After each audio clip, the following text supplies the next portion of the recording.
Coys, Spurs fans, welcome back to the Tottenham Lens. Hope you guys are well. This is your no-nonsense, fact-first, deep dive into everything Tottenham Hotspur. Hope everyone is well. Smash the like button, press the bell, subscribe. It's free. It's not costing you money. Just press it. Press it. So let's get into it.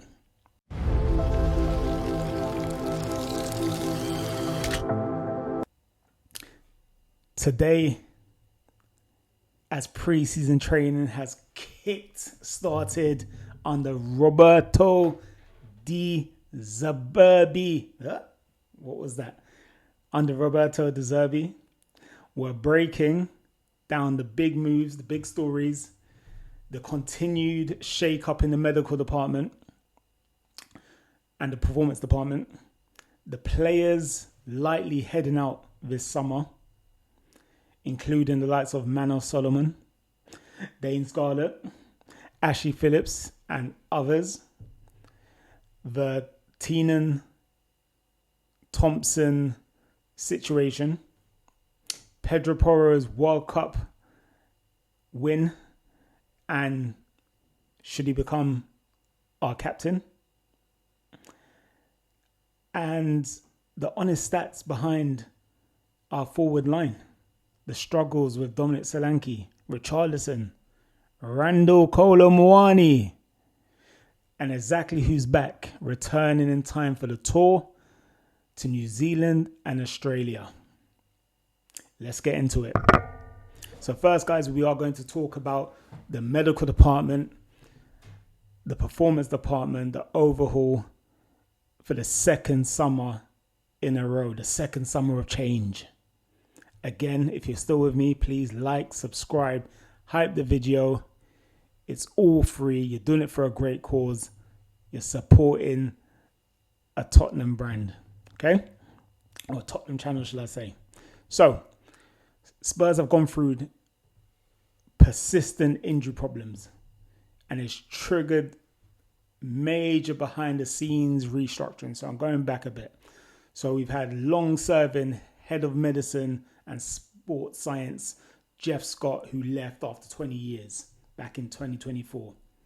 Last summer, 2025, the director of performance services, Adam Brett, who's ex-Brighton, and head of sports science, Nick Davies, who's previously of West Ham and Wales, both departed after just one season. We had new arrivals. This included Nick Stubbings, who's ex-Brentford, medical league lead, strength and conditioning coach Tom Perryman, and later on we had Liam Horgan as first team rehab physio. Part of the Brentford contingent that followed earlier staff changes. So this was under Thomas Frank.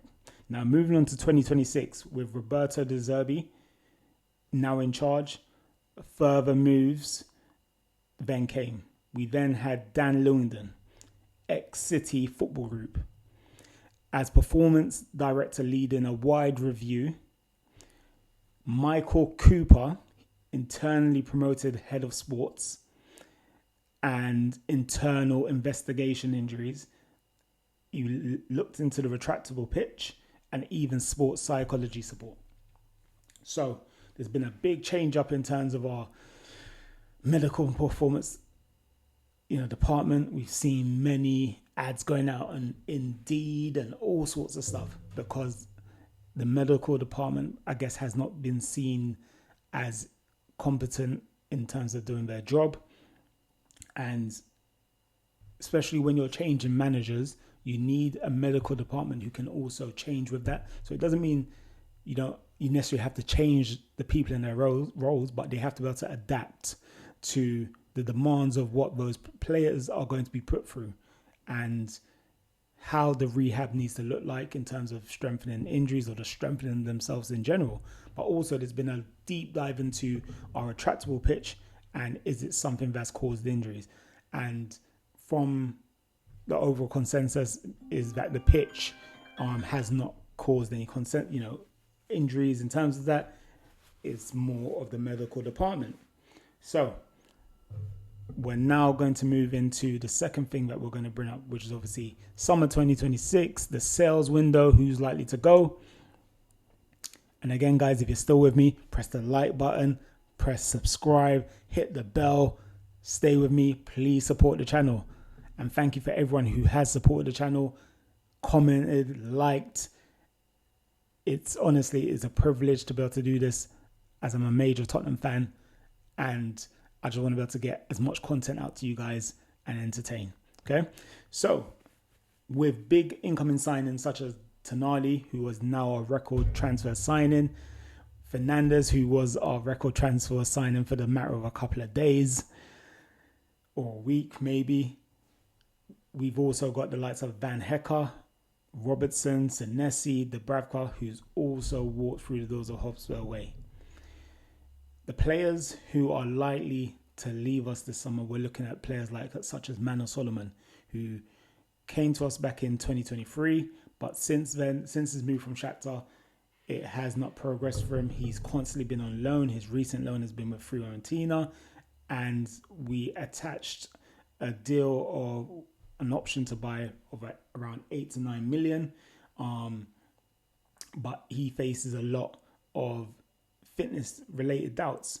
So the offer wasn't taken up with Fiorentina, and it doesn't look like he's part of De Zerbi's plans. So a move this summer will definitely be on the cards, whether that's another loan or a sell. But I'm sure Spurs will want to get him out the door, so we can obviously have less players who are not part of the squad and not disrupting the squad that we currently are trying to build. Dane Scarlett, ex-former academy player of ours, there's a lot of talk about his potential, what he could offer to Spurs, has scored a few first-team goals, and his recent loan was at Hibernian in the Scottish Premier League, and it seems like his contract ends next year, 2027. And normally when it comes to contract renewals, when you're hitting around the 2-year mark left on your contract, by then clubs are ready to looking to renew. If it's now 1 year left on his contract, it just seems like he's destined for the exit door.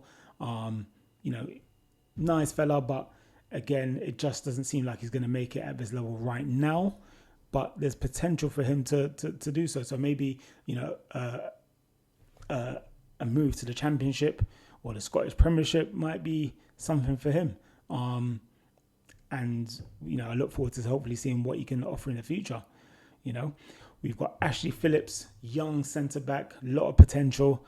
There's always, every preseason, there's always been talks about him coming into the first team and maybe having a few appearances, whether that's through the League Cup, etc. But this year he's been at Stoke, and he's a young lad, early 20s if I remember correctly, or maybe it could be 19.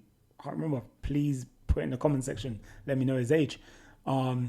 He's been at Stoke, and normally loan players don't really get a say in the team.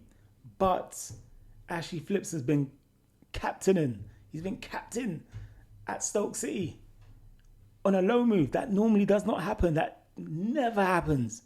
So the fact that he's captain of Stoke City and he's a loan player, it shows how badly Stoke rate him. And it wouldn't surprise me if Stoke turn around and make an offer for Ashley Phillips. It would not surprise me if they put an offer through. If they've made him captain, that speaks volumes. And like I said, captains are normally people or players that have been involved with the team over a certain amount of years. So it would not surprise me if Stoke City make a bid for him. Watch this space. Other players that have been open to offers or have already moved, you've got several exits from the likes of Alfie Devine, who's gone to Preston. Again, wishing him best of luck. He was a major talent through the youth system, and he just wasn't able to cross the line in terms of making it into the first team. And honestly, I'd have loved to have seen him in the first team. being proud that we've brought someone through the academy, but unfortunately it hasn't worked out. But wish him the best at Preston. Alejo Veliz, again, another player who we brought from South America. He made a few appearances. I think he scored a goal in maybe the League Cup. He's made a £8 million move to a team called Bahia. Radi Dragusin, he's gone on loan to Fiorentina with the not the option to buy, but with basically he has to be bought. Can't remember the word at the top of my head. Luka Vuskovic, he's gone to Brighton on a big move. Never made a competitive first team appearance for us. You got rumours that persist around Lucas Bergvall with Newcastle and Nottingham Forest, who are really into him, and he would be an ideal replacement, I guess, for Tonali, who was at Newcastle, and God, what's his name? Can't remember his name again. And he literally just played in the England squad. Oh my God, my bloody brain is frazzled. Yes, Elliot Anderson, who was at Nottingham Forest, who's now just made a massive transfer move over to from Nottingham Forest to Man City. Obviously, there's a lot of speculation around Christian Romero, and it seems like this is the season that he'll be on his move, on his way. Again, he's just competed in the World Cup, and it just doesn't seem like as if Tottenham will be the place that he'll be coming that to continue his career. It seems like he's destined to a move abroad, knowing that he would love to go to Spain. There's obviously external interest from Richarlison.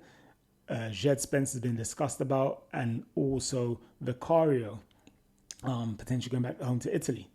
The clubs have shown a willingness to sell to fund the rebuild, and also reduce the financial burden of just having a bunch of players in the team who are not contributing.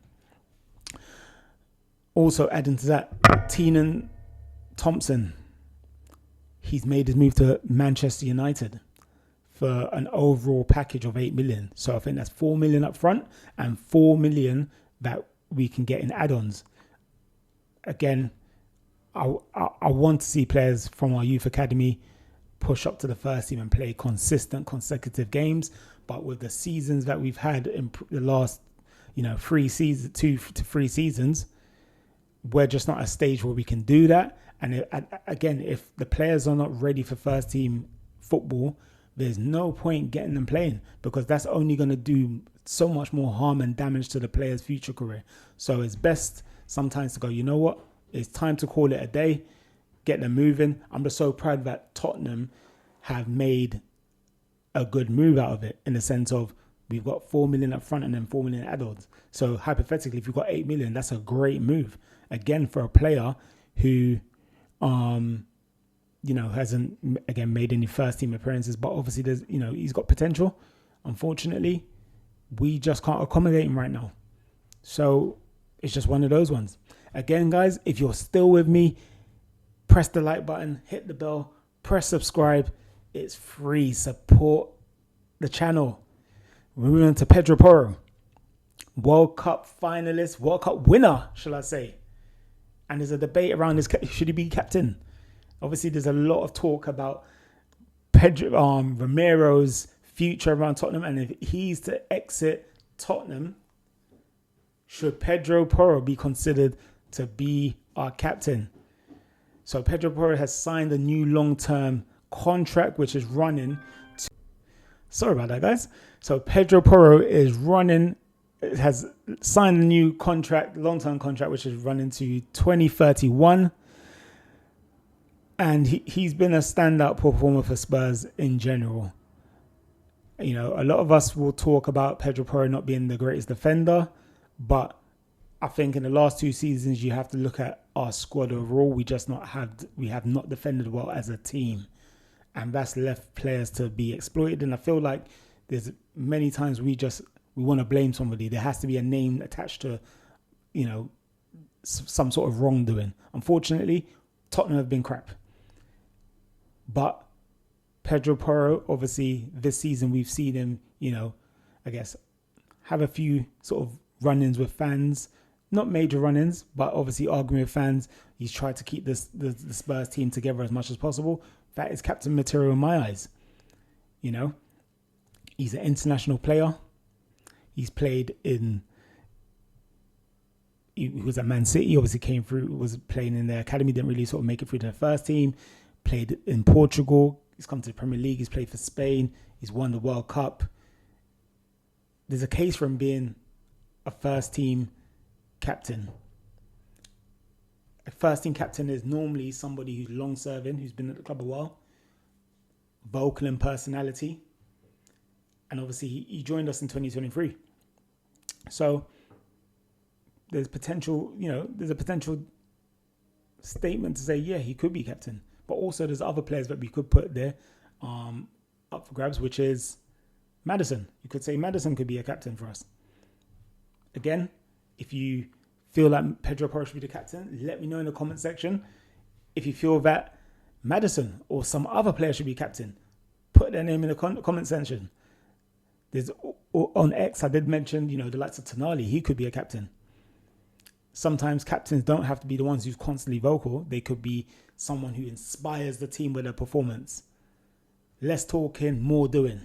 Tonali could potentially be a captain. But again, an ideal captain is somebody who lives and breathes the club. Pedro Porro, Maddison, they would be great. Make great captains. Van de Ven you could probably put up there. Okay? So again, if you're with me, guys, press like, subscribe, hype up the video. We're moving on. So, how bad has the forward line been for Tottenham? Because I know it's been poor. It's been depressing.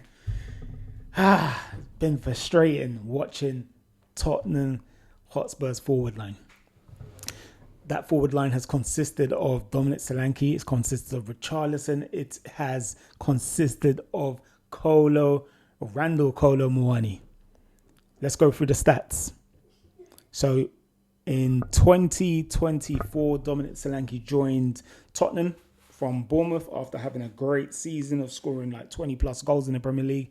Fantastic standout season. We stepped up. We bought him in for about 65 million. In his first season, 24 to 25 season, he made 29 appearances and scored 9 goals, 3 assists. Second season, had a bit of injuries going on, 25, 26 season, made 16 appearances, only scored 3 goals. His total Premier League Tottenham appearances, this is in all competitions, is 45 appearances, 12 goals, 3 assists, including Europa League contributions. He does work hard, tries to link up play, but not the consistent 20 plus goal output that some would expect for that investment. 60, some people say 65 million is like the new 20 million or 30 million. But if we're going to pay that type of money for a player, we need a player who's going to deliver the goals for us week in, week out. Now, Dominic Solanke, for the right money, I'll get rid of him. But he's not someone where I'll go, you know what, we have to get rid of him. Now we got Richarlison, joined us in 2022. This is someone who I would say get rid of, get our money. If we can get 30, 40 million from him, fantastic, we keep it moving. He's had lots of injuries, limited consistency. But has he delivered in this spell? Joined us in July 2022. So from 2022 to 23 season, he made 36 appearances, scored only 3 goals. 23 to 24 season, 31 appearances, 12 goals. 24 to 25 season, 24 appearances, 5 goals. 25-26 season, 43 appearances, 12 goals. This is all in all competitions now. So he's made about 130 plus appearances, scored about 32 goals across all competitions. Yes, he's energetic. Yes, he'll fight and battle, capable of big moments, But fitness and his output have always been patchy. Always been patchy. I thank him for last season's efforts. He's made a massive contribution in helping us stay up. Fantastic. But do I want him to stay in our club? Nah. I think it's time we need to keep him moving. Richarlison, he's a player where I go, I understood why Tottenham bought him, and it's something that you could say Sir Alex Ferguson done. You look at the best players from the teams in the league, and you go, all right, cool, I'm going to take that player, going to take that player, going to take that player, going to take that player, and you bring them into your team. Richarlison, for me, even though he was the best player at Everton at the time, I just wasn't keen on bringing him into the club. But like I've always said, anyone who steps into our club, steps into Hotspur Way, the Tottenham Hotspur Stadium, I will back them. It just hasn't worked out. I think we need to keep this one moving. Now we move over to Randall Kolo Muani. He was on loan with us, came to us from August 25. Now, this is a guy I followed his career at Frankfurt. Loved him as a striker. Energetic, bags of pace, lots of talent. Obviously, he's moved over to PSG. You know, he's played some games there. It hasn't really worked out for him. But he's always had talent about him. Played for the France international squad. When we got him in, I thought, oh my God, we get this player fit. This is going to be a great one. And he ended up making 30 appearances last season in the Premier League. He scored 1 goal, made 1 assist. In all competitions, he made 41 appearances, scored 5 goals, 5 assists. Now, a lot of people see this as, you know, it's been a widely disappointing loan spell for an international striker. Very low clinical output when Spurs really needed him. The thing about Kolo now is when he was playing, and I'll say up to about December, he always looked like he potentially could score. He got loads of chances. He was always getting in behind. He was always finding ways to link up the play, doing the things that you expect from a Premier League striker. But he just was not hitting the back of the net. And I always felt that once he got a couple of goals in, it was always going to happen. When he got those goals against PSG and stuff, I thought, yes, he's going to start to make a breakthrough. But it did not work. It did not happen. I don't know what happened, what went wrong. You could blame it on not having progressive passing midfielders who would lay balls on the plate to him, but he had chances. Honestly, I really wanted this one to work out. I really did. But unfortunately, it hasn't. So obviously now he's gone back to PSG. It looks like he's in discussion with Juventus, so he can be moving forward. But my question is now, guys, who do we bring as a striker? If our forward line is performing not even performing up to par, who do we bring in next? Who's gonna lead our number 9? You guys let me know. If you're still with me again, press the like button, hype, subscribe. Okay?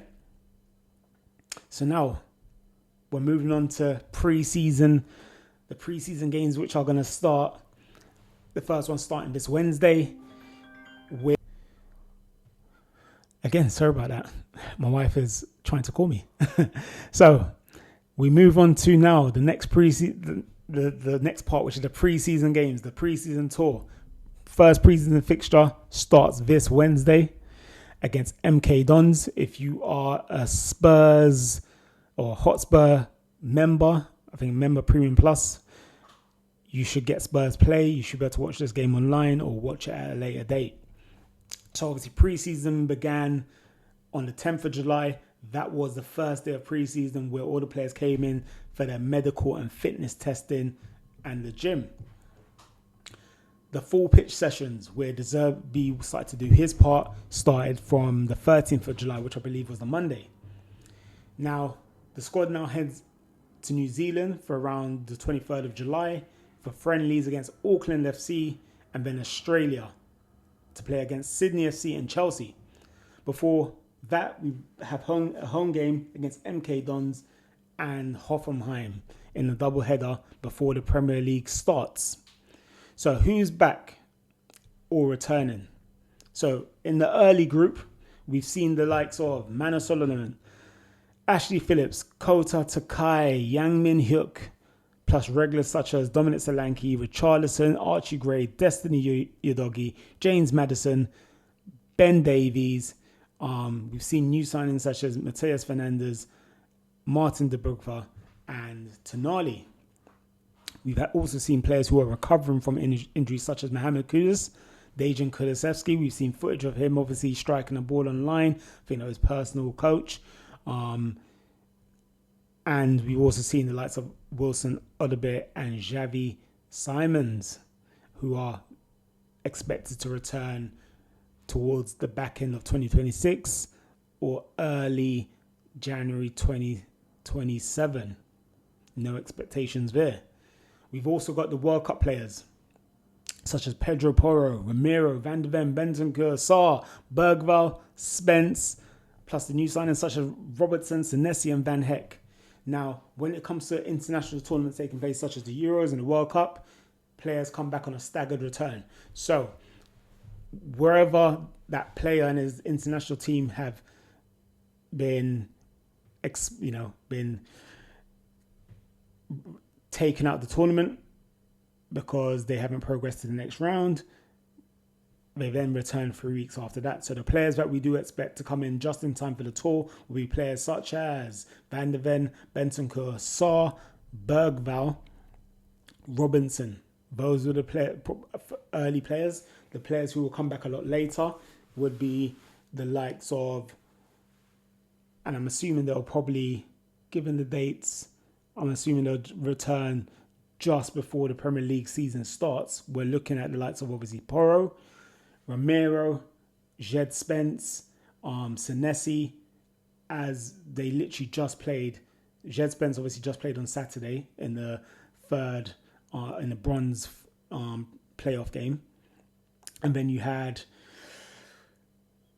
Porro, Ramiro, Senesi, who literally just played on yesterday, Sunday, in the World Cup final. So 3 weeks from now, yes, but probably just returning just before the Premier League season starts. Sometimes you get players who want to return early because they want to be ready for the pre-season. They take a lesser break, and they want to get guns blazing and impress the new coach. So who knows? We might see that, but at this moment in time, we're looking at a staggered return for those players. Also,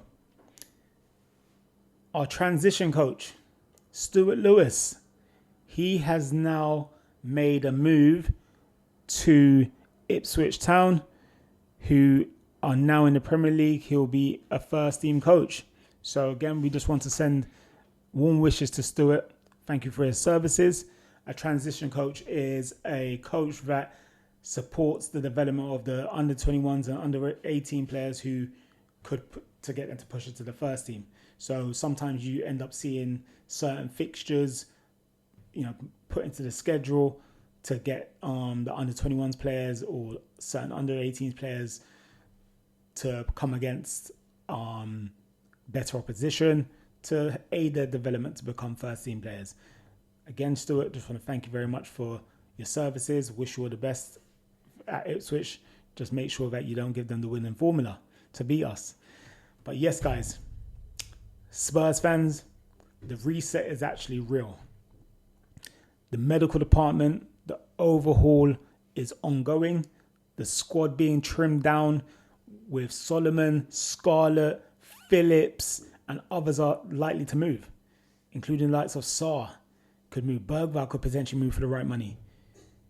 Vicario, Porro being touted to be the next future leader after the World Cup. And him signing a new contract, that definitely supports his notion. You've got pre-season, which is now underway, and we're leading into the first game. And as the weeks go by, we're going to see players return. But what's your take? Should Porro get the captain's armband? Put a name in the comment box of who should be captain. Who else do you think should leave this club this window? Put the names that you believe in the comment section. And I do read everyone's comments. I'll like it or dislike it if I don't necessarily agree. Have a conversation. We can debate things, but we don't do nothing political here, and we keep a nice, friendly environment. Everyone's open to their opinions, but we keep everything nice and friendly here. So guys, if you've enjoyed the deep dive into Tottenham Hotspurs, smash the like button, subscribe for more Tottenham Lens content, and hit the bell so you don't miss the next one. We'll be previewing the friendlies and more transfer updates as and when they come very soon. Coys, see you next time. And lastly, come on you Spurs.